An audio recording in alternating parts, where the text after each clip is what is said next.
Everybody, Chris Webster here to talk about one of the latest supporters to the Archaeology Podcast Network, The Motley Fool. Now, I've been investing in the stock market through various applications for a few years now, and everybody who's listening to this can benefit from that sort of investment for the long-term financial planning. And also, I know the hosts of these podcasts can benefit because as archaeologists, like none of us get retirement.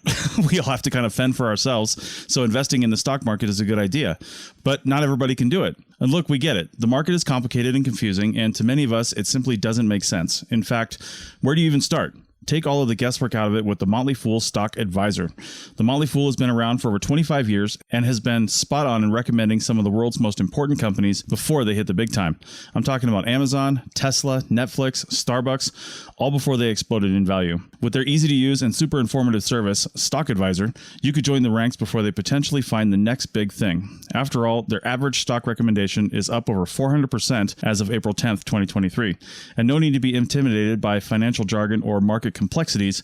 As the name suggests, these guys don't take themselves too seriously. Now, finances, that's a different story. Their friendly and relaxed approach has helped over 700,000 people move closer to financial independence, all while beating the market and having fun. New members can access Stock Advisor for only $89 for their first year, a full $110 off the full list price. Don't sit on the sidelines and think about what could have happened. Visit fool.com/APN to start your investing journey today. That's $110 discount off of $199 per year list price. Membership will renew annually at the then current list price. So again, check the link in the show notes of this episode. You're listening to the Archaeology Podcast Network. You are now entering the Pseudo Archaeology Podcast, a show that uncovers what's fact, what's fake, and what's fun in the crazy world of pseudo archaeology.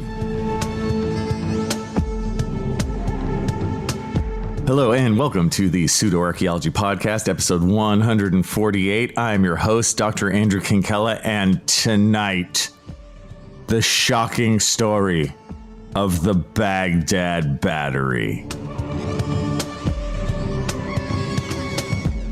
Okay, so longtime listeners, otherwise known as people who've listened to the last episode, you may remember that I ended on a bit of a downer, because I was looking for a replica of the Dendera Light that you could plug in and put an actual light bulb in and then like turn it on and off. And I totally want one of those for my desk. But I also gave a little Easter egg nugget of what I would talk about this time, because I said for my Dendera Light, I obviously need it powered by some Baghdad batteries. And so, yes, listeners, today we deal with the Baghdad Battery. And I do have to claw myself out of my depths of depression to tell you that I still have not found a cheap Dendera Light Baghdad Battery powered light for my desk. The search continues. So, what's the deal with the Baghdad Battery side of all this? I have to say this. When I was a kid, I loved this kind of stuff, and specifically stuff like the Baghdad Battery, because not knowing any better, I felt that it was sciencey. You know what I mean? So much of pseudo-archaeology, is just BS, like from the beginning. You're like, oh, God, no, there's no ancient spirits in this. No, there's no ancient aliens. You guys know what I mean? Like, so much of this stuff you can just let go out of hand because, you're older than 6 and you just know that these sort of things are impossible or just like a bunch of BS, But this one to me felt different because it felt like it was a scientific thing, because it used 2 different metals and you could actually make it actually work as a battery. So I thought this one had like more scientific juice to it, you know what I mean, than so many of these other pseudo-archaeological claims. But as an adult archaeologist, of which I am, looking into this, it's completely and utterly obvious that the Baghdad Battery is a storage container for scrolls. The end. I know you want more out of me. I know. And you're like, Dude, you're 3 minutes into your podcast and you've given me the answer. I mean, duh, I do that every time. So how do we figure this out though? Like what's the give and take here? Because again, it's not, I just started this by saying it's not completely crazy, right? To think of this as a battery. So how do I know for sure that it's not one? Okay. First, we want to kind of define our terms of what are we talking about? What is this Baghdad Battery thing? Anyway, so it's basically, if you came across it, in the desert or something, just sitting there, it's just a ceramic vessel on the outside, right? It's just a clay pot. And I always forget when I kind of come and revisit the Baghdad Battery, it's a lot smaller than I always think. Like in your mind, I think if you hear Baghdad Battery, you think of like a big pot, like a pot that's like 2 feet tall or something. But it's not. It's only like 6 inches tall. It's really small. It's a ceramic vessel. And inside the ceramic vessel, you have a cylinder, which is made out of copper. It's just a copper sheet that's just made into a cylinder, right? You could do the same kind of thing if you had tin foil. You could just make it into a cylinder shape and put it in there. And then finally, in the center of that is an iron rod. So that's, if you envision it in your mind, you have this little jar with a copper sheet that goes sort of straight up and down. Right? You roll it into a little tube, and then you put it straight down into the vessel. And then inside the cylinder tube, you put an iron rod, right? And that's it. And then it's all capped off with what they call bitumen.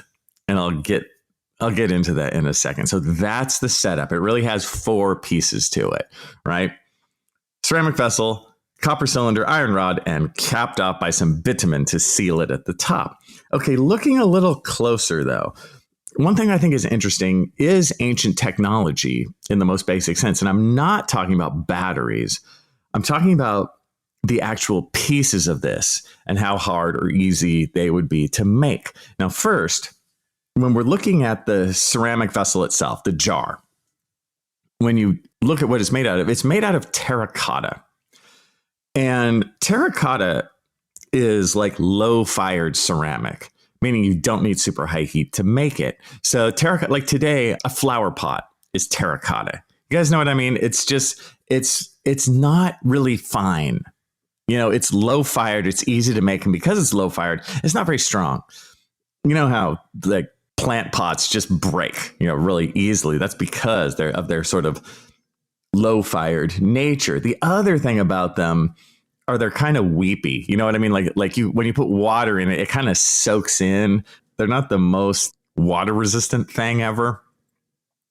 Although in my slim defense, in terms of talking about the Baghdad Battery itself, I'm not sure if it was glazed or not. If it had a little glaze on it, it would have made it a little more watertight. I'm not saying all the water would pour out.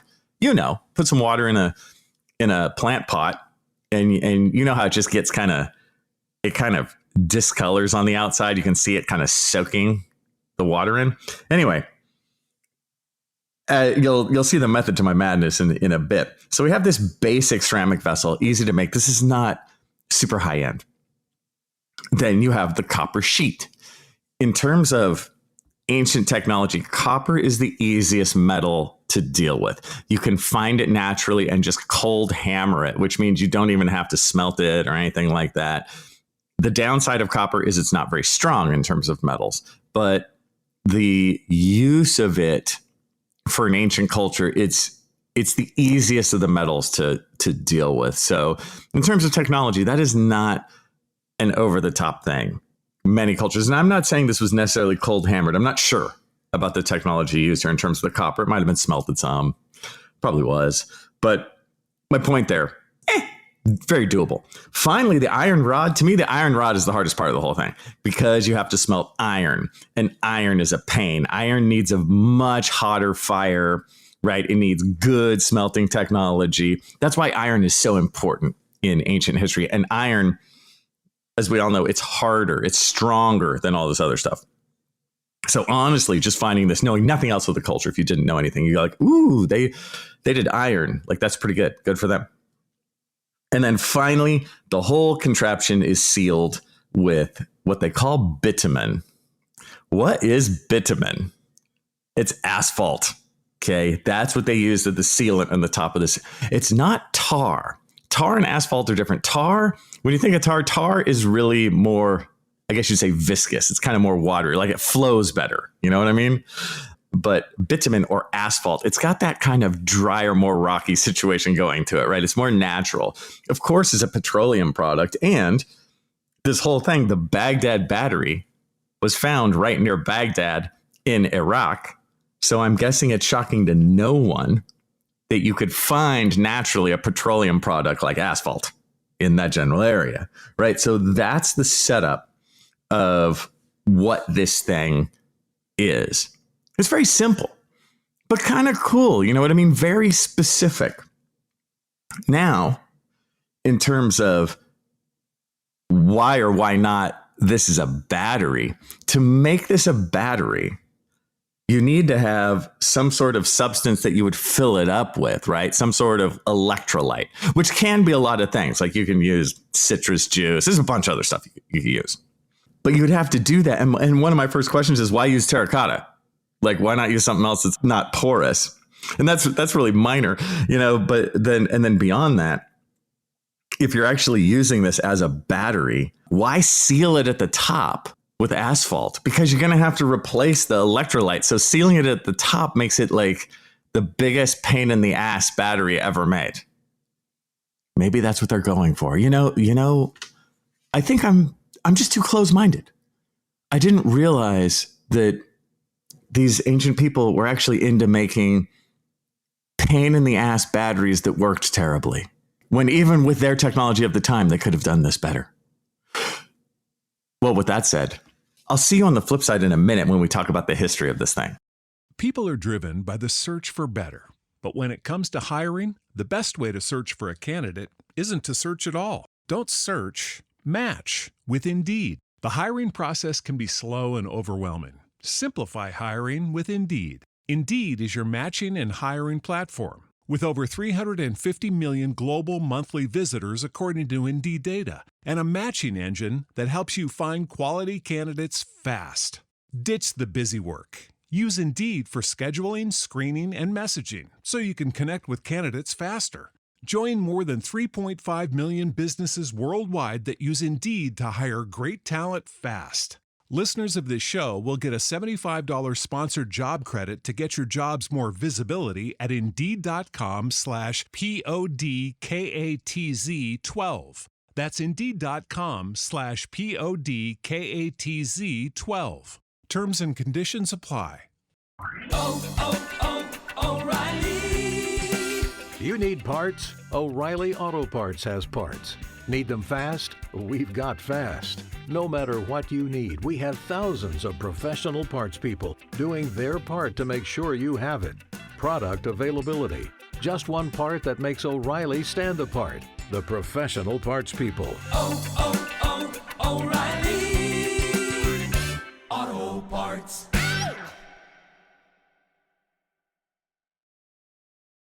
Hello, and welcome back to the Pseudo Archaeology Podcast, episode 148, and we have been discussing the Baghdad Battery. Now, we kind of gave the little intro there, and by we, I mean I. Why do I even say we? I'm here alone, you know, in the quiet. So I gave the intro, but now what is the historic background to this, right? What's the deal? When does this come into our consciousness? And that part always has a little bit of interesting twists and turns. Now, first, the clay vessel that we call the Baghdad Battery was found in 1936, probably at the site of Kujut Rebu, which is near Baghdad. So just remember, as I go through this, all of this happens kind of in or very near Baghdad in terms of the archaeology sites and all that, and the artifacts and all that kind of good stuff. So why I say probably at that site is because they didn't keep the greatest paperwork in 1936. And it was just collected, I believe, along with other artifacts from this site.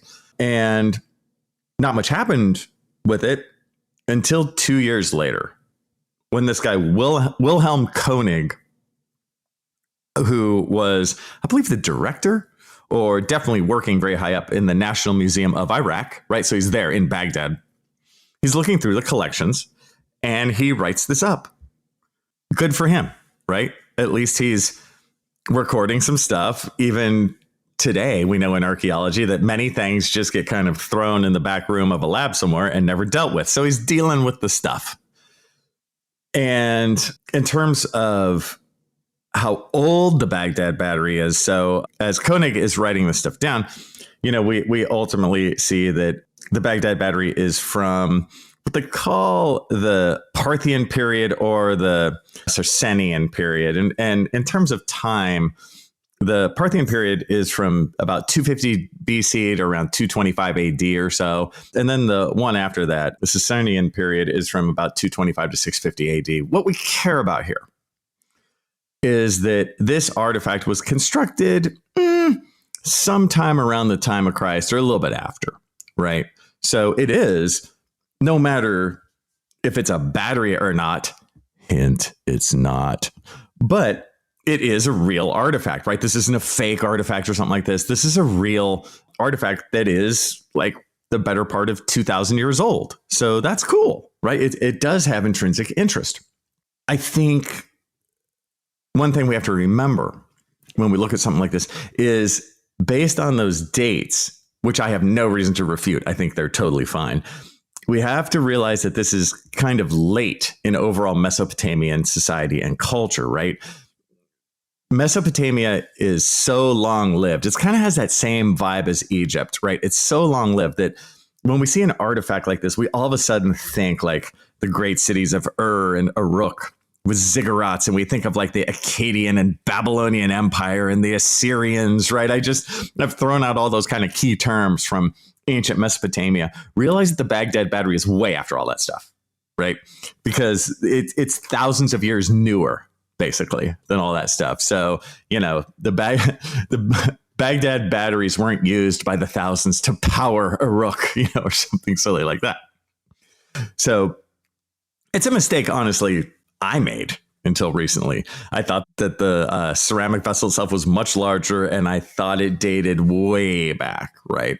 But it doesn't. It's a little more recent. So back to Wilhelm Koenig, though.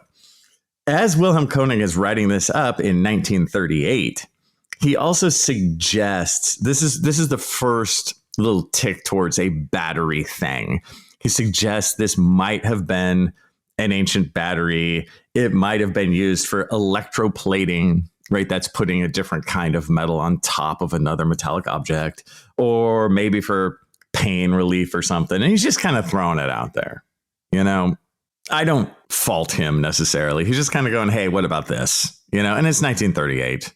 What are you going to do? And I don't know. I haven't read the actual paper, but I don't know if he was necessarily just force feeding it to us. I think, as is true to a lot of this stuff, he probably just sort of suggested it near the end. Oh, it could be this. Oh, it could be this. But then, if you notice that date, 1938, kind of a important year in a thing I like to call world history.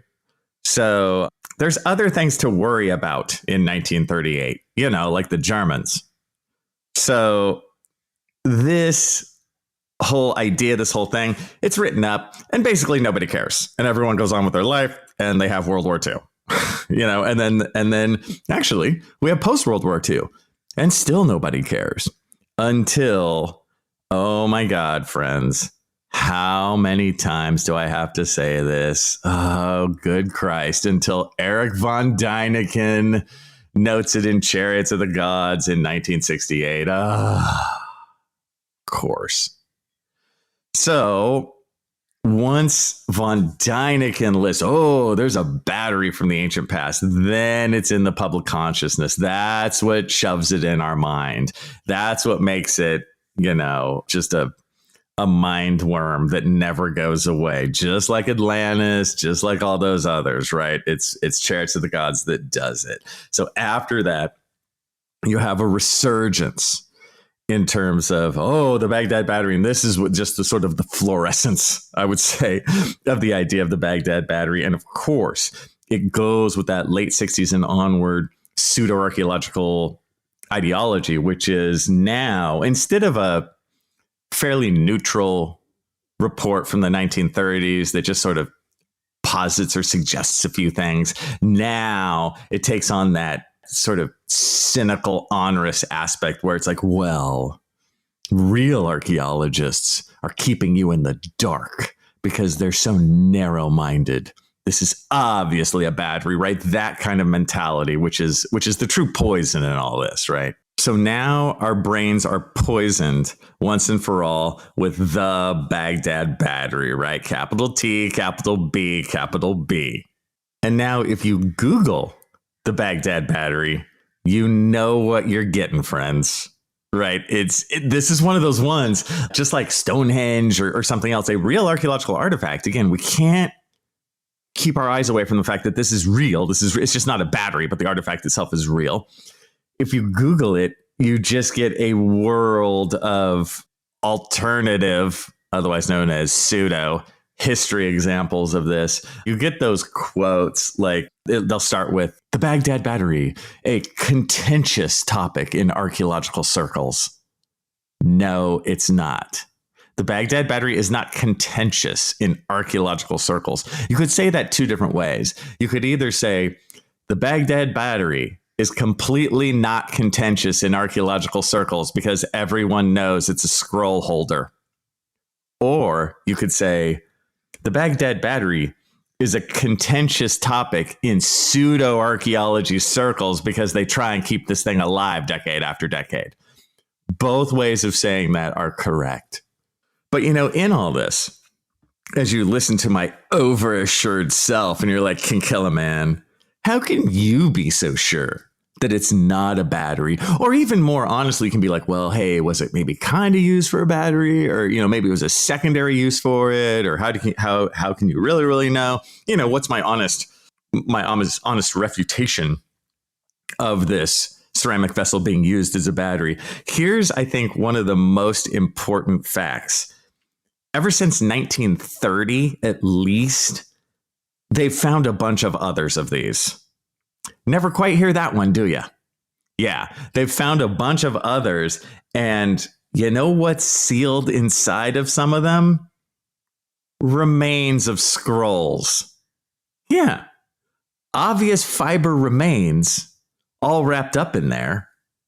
Hey, imagine that. So not only do I say it's not a battery, I can also show you with the thing I love to call facts and evidence that these containers were used for scrolls because we found some with scroll remains in them.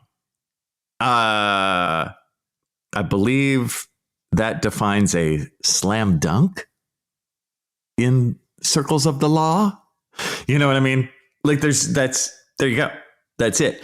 Now, and when you look at it with that sort of scientific eye, you can see, oh, right, okay, the iron rod, you'd roll the scroll around it, and then the scroll will go inside the copper tube, and then you'd put that further into the terracotta vessel. And that all makes sense then. Everything goes together, right? It doesn't have to hold any kind of electrolyte or anything. It just has to hold a scroll. In fact, it doesn't have anything wet in there at all. You don't want things wet in there. Hey, maybe that's why you put some asphalt on the top to seal it. Hey, maybe so. See, there you go. Like that's what this is. And it has its own interest. Isn't that cool that you like have a 2,000-year-old scroll holder? I want to find a 2,000-year-old scroll holder. I think that's awesome. And those other ones too, it's like, I don't think they can read any of the scrolls in them. I think they're just too far gone, in terms of decomposition. But man, what was written on these, right? What was the deal with these? Anyway, with that, when we come back, the final bit of this, having a little fun with some of the things that they say about the Baghdad Battery. America. We are endowed by our Creator with certain unalienable rights, life, liberty, and the pursuit of happiness. By honoring your sacred vocation of business, you impact your family, your friends, and your community. At Grand Canyon University, our MBA degree program is 100% online, with emphases in business analytics and finance to help you reach your goals. Find your purpose at GCU. Private, Christian, affordable. Visit gcu.edu. O'Reilly. You need parts? O'Reilly Auto Parts has parts. Need them fast? We've got fast. No matter what you need, we have thousands of professional parts people doing their part to make sure you have it. Product availability. Just one part that makes O'Reilly stand apart. The professional parts people.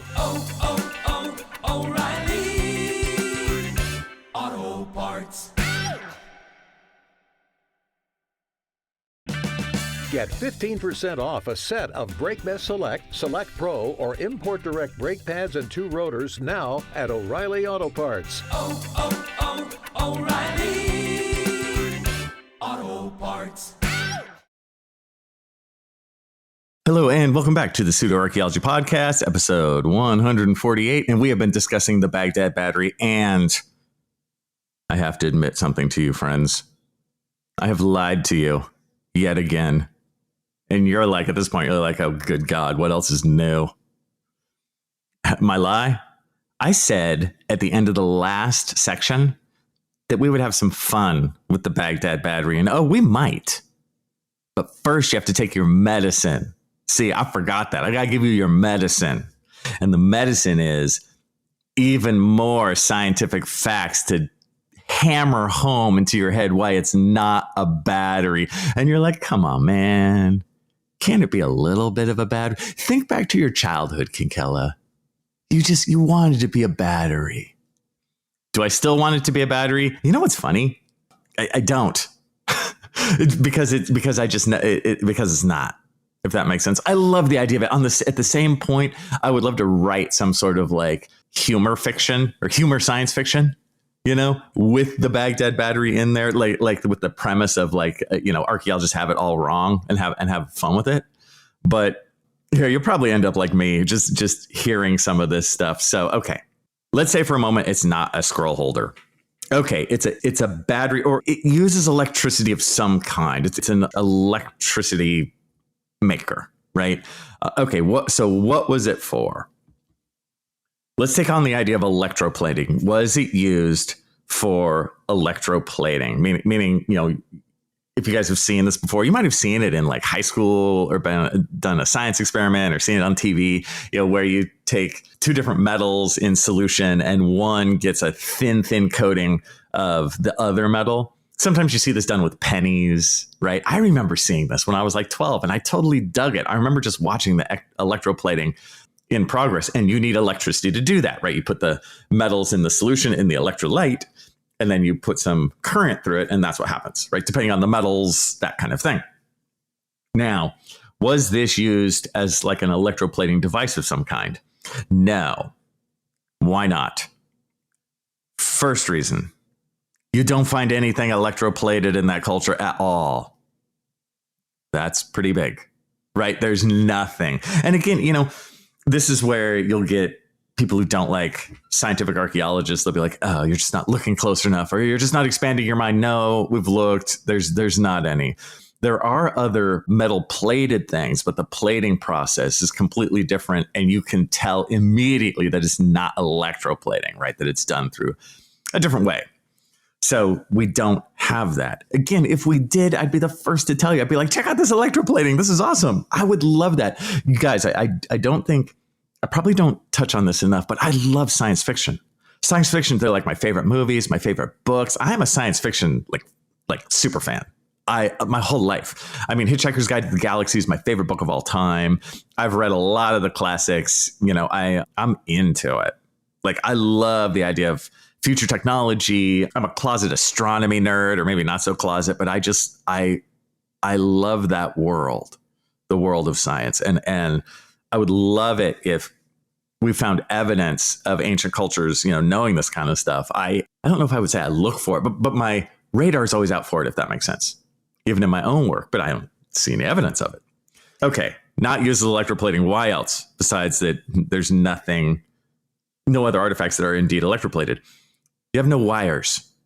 There's no wires. Think of any time you've ever seen electroplating, or in fact, use of battery in general. You need to carry the current. You need some wires. No wires. No wires ever been found. Not even once. On top of that, no terminals, man. Like, again, think of anything you own that's powered by batteries. There has to be some terminals there, again, for the wires to go on, which you also don't have. But you know what I mean? Some way to get the electricity in or out of the thing. Another one that I thought of, why this is not a battery. Never once have found any artistic image showing these used as batteries, right? And I know that's a harder one archaeologically because sometimes you just don't have painted images, right? But don't have them, either way. So yeah, it's not looking very good. What about the electrolyte? What did they pour in there?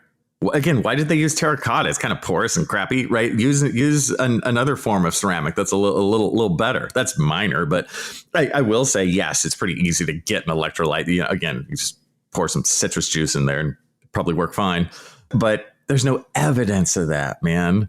Oh, and the seal, as I brought up before, and then you seal the whole thing with asphalt. That's the ultimate pain in the ass. You can't even re-up the electrolyte. Why make it harder on yourself? You see how this is terrible and just makes a really crap battery? Now, if you do pour electrolyte in it, it can work as a battery. It is true because it has two different metals, and you put an electrolyte in it. And yes, you could have a little bit of current in there. Totally. But you can do that with so many things, right? Again, go back to your 6th grade class or whatever. You did this. You can do it with a potato. You can take a potato, you put a nail in one side and a penny in the other side, and you have a little current coming through, right? You guys have seen, if you haven't seen the potato thing, you've seen some version of this. And it just has to do with the two different metals interacting with each other, right? And in that case, the potato kind of acts as the electrolyte. But let's think a little wider. Every time you find a potato in ancient history, are you like, aha, battery technology? See, that's what we're doing here. We're making this way too far leap with something just because, yes, they have two separate metals kind of close to each other in a pot, doesn't then mean, and by the way, that was used as a battery. And in fact, it wasn't, because we have no evidence the other way. And I know it ruins your mind.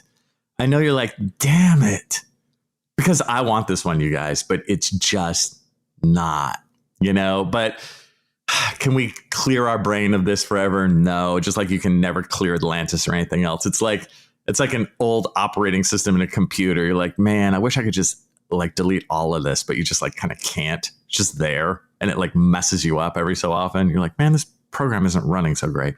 Anyway, there's a couple other things here.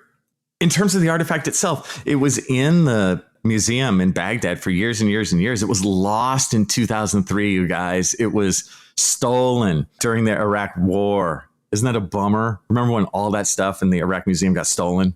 It was one of them. And it is, I would say, the most well-known artifact from there that still hasn't been returned. So you have all those others that were stolen, and we got, some of them back, which is good. It's still a real big tragedy. But this one's still out there, which of course, oh man, the Pseudo Archaeology writes itself. Aliens finally retrieve battery. You know what I mean? But it is a bummer. I wish, are we going to see it in the future? I don't know, man. I feel like it's lost. There's guesses that it might come up because every so often there's these top secret sales of this kind of stuff, Sotheby's or whatever BS, and it might come up at some point, but I don't know. I ain't feeling it. We'll see.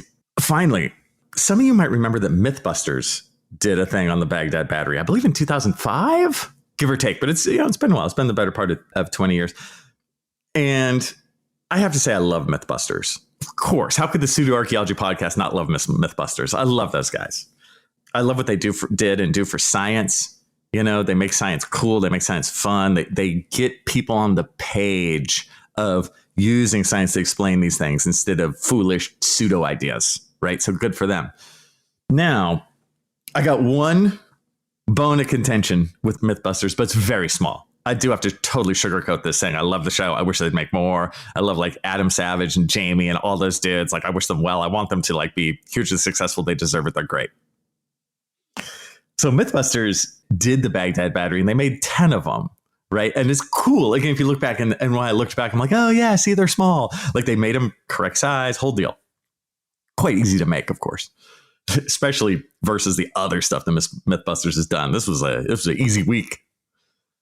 So they put 10 in series, right? And they connected them all together already. You couldn't do that in the past because they didn't have wires. They didn't have connectors, right? They didn't have any of this stuff. But they did it just for laughs. And they put 10 in series. They were able to get like 4 volts out of it. So basically each quote unquote Baghdad battery had about a third of a volt in it, right? To give you an idea, a AA battery has like 1.5 volts. So very, very weak. But, they did it. They put them all together and they were able to use it to electroplate some stuff. And they were able to use it. The idea also in this is not only was it electroplating, was it used for pain relief, right? That's something that the original Koenig paper from 1938 talked about. Oh, was this some sort of, used as some sort of soothing pain relief thing through some sort of very low electricity. And they showed that was like kind of plausible, but the electrodes got like hot over time. I think they also said it might have been used for torture or something. They're just sort of rolling with it. I got no problem with them doing this. And I got no problem with them setting up 10 in a row and stuff, because again, we know that this was not the case in the past. The only thing I touch on in terms of maybe having a problem is that they maybe didn't make it obvious enough that this didn't happen in the past. And when you're watching Mythbusters, they kind of have 3 big stamps at the end where they say, like, I forget the correct one, but they basically say yes. And then they say myth busted, or the third one is plausible. And they gave this one a plausible. And I get why they would have to because of their experiment and stuff. But the experiment itself was pretty faulty in terms of truth to the past. So the idea of seeing that stamp come in when you're watching the show and it says plausible, it gives it a little more juice than it really has. But again, that's minor. And I don't mind them doing this because it just gets interest in the whole thing. Finally, every time I bring up Mythbusters, I'm so sad that Grant Imahara died. If you guys don't know, I'm sorry to break this to you, but in 2020, Grant Imahara, who was one of the main hosts, he had a brain aneurysm. He died when he was 49. And it just makes me so sad. It's like, why do good people like him, have to not make it? And then I don't mean anything cruel by this, but you have other people in the pseudo-archaeology world who just live forever. And again, I'm not wishing ill will on anyone. It's much more of like, damn, I'm just bummed that Grant died. It's very sad. But overall, with the appearance on Mythbusters, you see that the idea of the Baghdad Battery stays with us. It's never going away. But in the end, no, it is absolutely 100% sure not a battery. It is a scroll holder. And even though I'm ending on kind of a downer like that, I'm still dying to find a Dendera Light powered by some Baghdad batteries, dude. If you guys can hook me up, that would be fantastic. I'll see you next time. Thanks for listening to the Pseudo Archaeology Podcast. Please like and subscribe wherever you like and subscribe. And if you have questions for me, Dr. Andrew Kinkella, feel free to reach out using the links below or go to my YouTube channel, Kinkella Teaches Archaeology. See you guys next time. This episode was produced by Chris Webster from his RV traveling the United States, Tristan Boyle in Scotland, DigTech LLC, Culturo Media, and the Archaeology Podcast Network, and was edited by Rachel Roden. This has been a presentation of the Archaeology Podcast Network. Visit us on the web for show notes and other podcasts at www.archpodnet.com. Contact us at chris@archaeologypodcastnetwork.com.